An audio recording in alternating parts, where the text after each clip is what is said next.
Hi friends, welcome to my YouTube channel. ಇವತ್ತಿನ ವಿಡಿಯೋದಲ್ಲಿ ನಾನು ಪ್ರೆಗ್ನೆನ್ಸಿ ಟೈಮಲ್ಲಿ ಹೆಣ್ಣು ಮಗುವಿನ ಲಕ್ಷಣಗಳು ಹೇಗಿರುತ್ತೆ, ಯಾವ ರೀತಿ ಸಿಂಟಮ್ಸ್ ಇರುತ್ತೆ ಅನ್ನೋದನ್ನ ತಿಳಿಸ್ಕೊಡ್ತಾ ಇದ್ದೀನಿ. ನನಗೂ ಸಹ ಬೇಬಿ ಗರ್ಲೇ ಆಗಿರೋದು. ಬಟ್ ಸಿಂಟಮ್ಸು ಒಂದೇ, ಎಲ್ಲರಿಗೂ ಹೆಣ್ಮಕ್ಳು ಇರೋವಂಥವ್ರಿಗೆ ಎಲ್ಲರಿಗೂ ಒಂದೇ ರೀತಿ ಇರುತ್ತೆ ಅಂತ ಹೇಳೋದಕ್ಕಾಗಲ್ಲ. ಕೆಲವೊಬ್ಬರಲ್ಲಿ ಚೇಂಜಸ್ ಕೂಡ ಇರುತ್ತೆ. ಹಾಗೆ ನನ್ನಲ್ಲಿ ಚೇಂಜಸ್ ಇತ್ತು, ಅದನ್ನು ಇನ್ನೊಂದು ವಿಡಿಯೋದಲ್ಲಿ ನಿಮ್ಮ ಹತ್ರ ಶೇರ್ ಮಾಡ್ಕೊಳ್ತೀನಿ. ನಾನು ಕೆಲವ್ರ ಹತ್ರ ವಿಚಾರಿಸಿ ನಿಮ್ಮಲ್ಲಿ ಪ್ರೆಗ್ನೆನ್ಸಿ ಟೈಮಲ್ಲಿ ಹೆಣ್ಪಾಪು ಇದ್ದಾಗ ಯಾವ ರೀತಿ ಲಕ್ಷಣಗಳಿತ್ತು, ಸಿಂಟಮ್ಸ್ ಏನೇನಿತ್ತು ಅನ್ನೋದನ್ನು ವಿಚಾರಿಸಿ ಕೇಳಿ ತಿಳ್ಕೊಂಡು ನಿಮ್ಮ ಹತ್ರ ಶೇರ್ ಮಾಡ್ಕೊಳ್ತಾ ಇರೋದು. ಹಾಗಿದ್ರೆ ಈ ವಿಡಿಯೋನ ಕೊನೆ ತನಕ ನೋಡಿ. ಫಸ್ಟ್ ಬಂದು ಮೊದಲ 3 ತಿಂಗಳು ಅಂದರೆ 1ರಿಂದ 3 ತಿಂಗಳವರೆಗೂ ತುಂಬಾ ವಾಮಿಟಿಂಗ್ ಇರುತ್ತೆ. ಮಾರ್ನಿಂಗ್ ಸಿಕ್ನೆಸ್ ಕಾಣಿಸ್ತಾ ಇರುತ್ತೆ. ಅವರಿಗೆ ಒಂದು ಕಾಫಿ ಸ್ಮೆಲ್ ಮಾಡಿದ್ರೂ ಸಹ ಅವರಿಗೆ ವಾಮಿಟಿಂಗ್ ಬರ್ತಾ ಇರುತ್ತೆ. ಅವ್ರು ಇಷ್ಟಪಟ್ಟು ತಿನ್ನೋವಂತಹ ಫುಡ್ಡು, ಫ್ರೂಟ್ಸ್ ಏನು ಕಂಡ್ರೂ ಅವರಿಗೆ ಸ್ಟಾರ್ಟಿಂಗ್ ಟೈಮಲ್ಲಿ ವಾಮಿಟಿಂಗ್ ಸ್ಟಾರ್ಟ್ ಆಗುತ್ತೆ.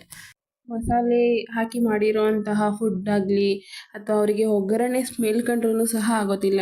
ಆ ರೀತಿ ಆಗುತ್ತೆ. ಮೊದಲು 3 ತಿಂಗಳು ತುಂಬಾ ಕಷ್ಟ ಆಗುತ್ತೆ.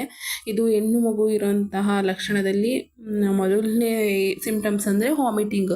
ಆಲ್ಮೋಸ್ಟ್ ಹೆಣ್ಣು ಪಾಪು ಇರೋರಿಗೆ ಎಲ್ಲರಿಗೂ ವಾಮಿಟಿಂಗ್ ಸ್ಟಾರ್ಟ್ ಆಗೇ ಆಗುತ್ತೆ. ಕೆಲವರಿಗೆ ಇದು 9 ಮಂತ್ಸ್ವರೆಗೂ ಇರುತ್ತೆ ವಾಮಿಟಿಂಗ್ ಅನ್ನೋದು. ಕೆಲವರಲ್ಲಿ ಒಂದು 4 ಮಂತ್ಸಿಗೆಲ್ಲ ಸ್ಟಾಪ್ ಆಗುತ್ತೆ. ಅವರು ಹಾಸ್ಪಿಟಲಲ್ಲಿ ತೋರಿಸಿದಾಗ ಅವರಿಗೆ ಬೇರೆ ಮೆಡಿಷನ್, ವಾಮಿಟಿಂಗ್ ಸ್ಟಾಪ್ ಆಗೋವಂಥ ಮೆಡಿಷನ್ ಎಲ್ಲ ಕೊಟ್ಟಿರ್ತಾರೆ. ಹಾಗಾಗಿ ಅದು ಸ್ಟಾಪ್ ಆಗುತ್ತೆ. ಕೆಲವರಿಗೆ ಅದು ಮೆಡಿಷನ್ ಕೊಟ್ಟರೂ ಸಹ 9 ಮಂತ್ಸ್ವರೆಗೂ ಕೆಲವರಲ್ಲಿ ಇರುತ್ತೆ ಈ ಸಿಂಪ್ಟಮ್ಸು. ನೆಕ್ಸ್ಟ್ ಬಂದು ಗ್ರೋತಿಂಗ್ ಆಗುವಾಗ ಬರುವಂತಹ ಹಾರ್ಟ್ ಬೀಟಿಂದನೂ ಕಂಡುಹಿಡ್ಕೊಬೋದು ಹೆಣ್ಣು ಪಾಪುನ ಗಂಡು ಪಾಪುನ ಅಂತ. ಹೆಣ್ಣು ಪಾಪು ಇದ್ದಲ್ಲಿ ಹಾರ್ಟ್ ಬೀಟ್ ಜಾಸ್ತಿ ಇರುತ್ತೆ. ಗಂಡು ಪಾಪು ಇತ್ತು ಅಂತಂದರೆ ಹಾರ್ಟ್ ಬೀಟು ಕಮ್ಮಿ ಇರುತ್ತೆ, 146 ಒಳಗಡೆ ಇರುತ್ತೆ. In case heart beat starting scan ಮಾಡಿಸಿದಾಗ ಕಮ್ಮಿ ತೋರಿಸುತ್ತೆ. ಸ್ಟಾರ್ಟಿಂಗಲ್ಲಿ ಕಮ್ಮಿ ಇದ್ದು ಹೋಗ್ತಾ ಹೋಗ್ತಾ ಜಾಸ್ತಿ ಆಗುತ್ತೆ. ಅದು ಹೆಣ್ಣು ಪಾಪು ಅಂತ ಹೇಳ್ಬೋದು. ಯಾವ ರೀತಿ ಅಂದರೆ ಸ್ಟಾರ್ಟಿಂಗ್ 1.5 ತಿಂಗಳು, 3 ಮಂತ್ಸು, 5 ಮಂತ್ಸಲ್ಲೆಲ್ಲ ಕಮ್ಮಿನೇ ತೋರಿಸುತ್ತೆ. 146 ಒಳಗಡೆ ತೋರಿಸುತ್ತೆ. 8 ಮಂತ್ಸಲ್ಲಿ ಸ್ಕ್ಯಾನಿಂಗ್ ಮಾಡಿಸ್ತೀವಲ್ವ, ಆವಾಗ ನಿಮಗೆ ಇನ್ ಕೇಸ್ 146 ಮೇಲೆ ಹೋಯ್ತು, 170ವರೆಗೂ ಬಂತು ಅಂತಂದರೆ ಅದು ಹೆಣ್ಣು ಪಾಪು ಅಂತಲೇ ಹೇಳ್ಬೋದು. ಕೆಲವರಲ್ಲಿ ಈ ರೀತಿಯೂ ಸಹ ಆಗುತ್ತೆ. ಕೆಲವರಿಗೆ ಸ್ಟಾರ್ಟಿಂಗಿಂದನೇ ಹೆಣ್ಣು ಪಾಪು ಇತ್ತು ಅಂದರೆ ಸ್ಟಾರ್ಟಿಂಗಿಂದನೇ ಹಾರ್ಟ್ ಬೀಟ್ ಜಾಸ್ತಿ ತೋರಿಸ್ತಾ ಇರುತ್ತೆ. ಕೆಲವರಲ್ಲಿ ಕಮ್ಮಿ ತೋರಿಸಿ ಲಾಸ್ಟ್ ಟೈಮಲ್ಲಿ 8 to 9 ಮಂತ್ಸಲ್ಲೆಲ್ಲ ಜಾಸ್ತಿ ತೋರಿಸ್ಬಿಡುತ್ತೆ. ಆ ರೀತಿಯೂ ಸಹ ಆಗುತ್ತೆ. ನೆಕ್ಸ್ಟ್ ಪಾಯಿಂಟ್ ಬಂದು ನಾವು ತಿನ್ನುವಂತಹ ಫುಡ್ ಯಾವ ರೀತಿ ಇಷ್ಟಪಟ್ಟು ತಿಂತಾರೆ ಅನ್ನೋದ್ರ ಮೇಲೆ ಡಿಪೆಂಡ್ ಆಗಿರುತ್ತೆ. ಕೆಲವರು ಬಾಯ್ ಬೇಬಿ ಇತ್ತು ಅಂತ ಅಂದರೆ ಅವರು ತುಂಬ ಖಾರನ ತಿನ್ನೋದಕ್ಕೆ ಇಷ್ಟಪಡ್ತಾರೆ. ಆದರೆ ಗರ್ಲ್ ಬೇಬಿ ಇತ್ತು ಅಂತ ಅಂದರೆ ಸ್ಟಾರ್ಟಿಂಗಿಂದನೂ ಅವ್ರು ಖಾರ ತಿಂತಾಯಿದ್ರು, ಆದರೆ ಪ್ರೆಗ್ನೆನ್ಸಿ ಟೈಮಲ್ಲಿ ಅವರು ಖಾರನೇ ಇಷ್ಟಪಡೋದಿಲ್ಲ. ಯಾವಾಗಲೂ ಸ್ವೀಟ್ ತಿನ್ನೋದಕ್ಕೇ ಇಷ್ಟಪಡ್ತಾರೆ. ಕೇಕು, ಚಾಕ್ಲೇಟ್, ಐಸ್ ಕ್ರೀಮು ಈ ರೀತಿಯೇ ತಿನ್ನೋದಕ್ಕೆ ಇಷ್ಟಪಡ್ತಾರೆ. ಬಟ್ ಖಾರ ಅಂತಂದರೆ ಅವ್ರಿಗೆ ಆಗ್ಬರೋದೇನೇ ಇಲ್ಲ. ಆ ರೀತಿ ಆಗುತ್ತೆ ಪ್ರೆಗ್ನೆನ್ಸಿ ಟೈಮಲ್ಲಿ ಹೆಣ್ಣು ಪಾಪು ಇದ್ದವರು ಜಾಸ್ತಿ ಸ್ವೀಟನ್ನು ತಿನ್ನೋದಕ್ಕೆ ಇಷ್ಟಪಡ್ತಾರೆ. ನೆಕ್ಸ್ಟ್ ಪಾಯಿಂಟ್ ಬಂದು ಮೂಡ್ ಸ್ವಿಂಗ್ಸ್.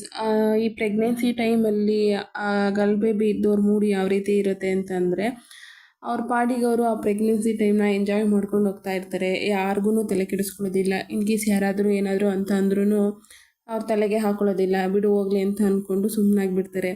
ಬಾಯ್ ಬೇಬಿ ಇದ್ದವರು ಚಿಕ್ಕ ಚಿಕ್ಕ ವಿಷಯಕ್ಕೂ ಕೋಪ ಮಾಡ್ಕೊಳ್ತಾರೆ, ಚಿಕ್ಕ ಚಿಕ್ಕ ವಿಷಯಕ್ಕೂ ಬೇಜಾರು ಮಾಡ್ಕೊಳ್ತಾರೆ.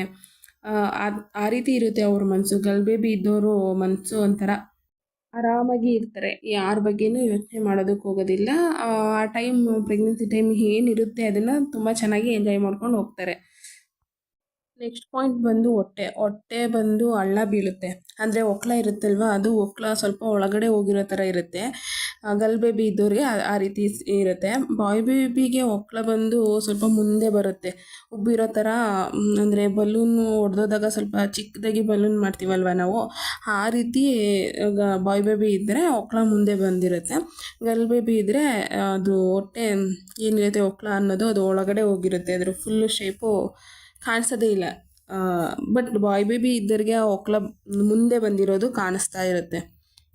ನೆಕ್ಸ್ಟ್ ಪಾಯಿಂಟ್ ಬಂದು ಗರ್ಲ್ ಬೇಬಿ ಬೆಳೆಯುವಾಗ ಜಾಸ್ತಿ ಹೊಟ್ಟೆ ಬಂದು ಅಗಲವಾಗಿರುತ್ತೆ, ದೊಡ್ಡದಾಗಿ ಕಾಣಿಸ್ತಾ ಇರುತ್ತೆ. ಬಾಯ್ ಬೇಬಿ ಬೆಳೆಯುವಾಗ ಉಬ್ಬಿದ ಹಾಗೆ ಇರುತ್ತೆ. ಬಲೂನ್ ಉದ್ದಾಗ ಮುಂದಕ್ಕೆ ಬರುತ್ತಲ್ಲ, ಆ ರೀತಿ ಇರುತ್ತೆ ಹೊಟ್ಟೆ. ಗರ್ಲ್ ಬೇಬಿ ಹೊಟ್ಟೆ ಸ್ವಲ್ಪ ದೊಡ್ಡದಾಗಿ ಅಗಲವಾಗಿರುತ್ತೆ. ಬಾಯ್ ಬೇಬಿ ಇರೋವಂಥ ಹೊಟ್ಟೆ ಬಂದು ಸ್ವಲ್ಪ ಚೂಪಿಗೆ ಮುಂದಕ್ಕೆ ಇರೋ ಥರ ಇರುತ್ತೆ. ಇದೊಂದು ಡಿಫ್ರೆನ್ಸ್ ಇರುತ್ತೆ ಗರ್ಲ್ ಬೇಬಿ ಮತ್ತು ಬಾಯ್ ಬೇಬಿಗೂ. ನೆಕ್ಸ್ಟ್ ಪಾಯಿಂಟು, ಗರ್ಲ್ ಬೇಬಿ ಇದ್ದವರು ತುಂಬ ನಿದ್ದೆ ಮಾಡ್ತಾರೆ. ಬಾಯ್ ಬೇಬಿ ಇದ್ದವ್ರಿಗೆ ಅಷ್ಟು ನಿದ್ದೆ ಬರೋದಿಲ್ಲ. ಗರ್ಲ್ ಬೇಬಿ ಇದ್ದವರು ಜಾಸ್ತಿ ರೈಟ್ ಸೈಡಲ್ಲಿ ಮಲಗೋದಕ್ಕೆ ಇಷ್ಟಪಡ್ತಾರೆ. ಅಂದರೆ ತುಂಬ ನಿದ್ದೆ ಮಾಡ್ತಾರೆ ಅವರಿಗೆ, ಏಕೆಂದರೆ ತುಂಬ ಸುಸ್ತಿರುತ್ತೆ.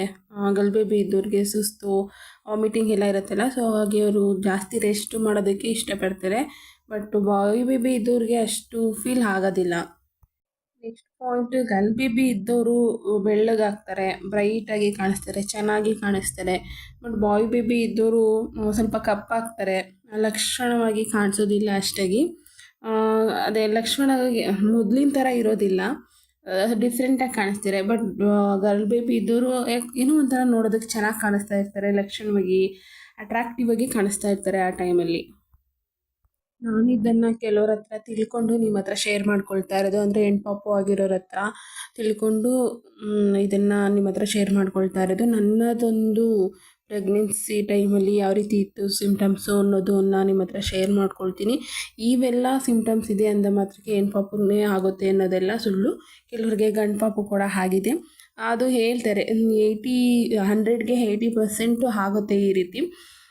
ಯಾವುದಾದ್ರೂ ಏನು ಅಂತೆ, ಯಾವ ಪಾಪು ಆದರೆ ಏನು, ಗರ್ಲ್ ಬೇಬಿ ಆಗಲಿ ಬಾಯ್ ಬೇಬಿ ಆಗಲಿ ಒಳ್ಳೇದಾದರೆ ಸಾಕು, ಚೆನ್ನಾಗಿ ಆರೋಗ್ಯವಾಗಿದ್ದರೆ ಸಾಕು, ಅಷ್ಟೊಂದೇ ಕೇಳ್ಕೊಬೇಕು. ಹೆಣ್ಣು ಪಾಪು ಆಯಿತು ಅಂತ ಯಾರೂ ಬೇಜಾರು ಮಾಡ್ಕೊಳ್ಳೋದಕ್ಕೆ ಹೋಗ್ಬಿಡಿ, ಗಂಡೇ ಬೇಕಿತ್ತು ನಮಗೆ ಅಂತ ಯಾರೂ ಅಂದ್ಕೊಳ್ಳೋದಕ್ಕೆ ಹೋಗ್ಬಿಡಿ. ದೇವ್ರು ಕೊಟ್ಟಿರೋದು ಯಾವುದಾದ್ರೂ ಓಕೆ, ನಮಗೆ ನಮ್ಮ ಮಗು ಚೆನ್ನಾಗಿದ್ರೆ ಸಾಕು. ಇವತ್ತಿನ